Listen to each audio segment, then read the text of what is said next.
Ayan mga idol, magbubudbud na tayo ng kristalit niyan.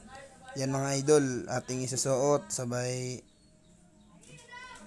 tali sa biwas mga idol ang kristalit. Sabay susuot natin mga idol ang hose. Yan, ganyan na siya idol pag nisuot na natin ang hose. Tsaka yan mga idol, bubudbudan na natin ng tamsi. Numero 10 yan mga idol. Pagkabudbud yan mga idol, ating lalagyan na yan ng resin. Yan ang gamit nating mata mga idol, 3mm ang sukat niyan mga idol. Tsaka resin. Ayan mga idol, naglalagay na tayo dyan ng resin. Tsaka ng mata. Yan idol, bibilad na natin at mamaya natin kukunin mga idol.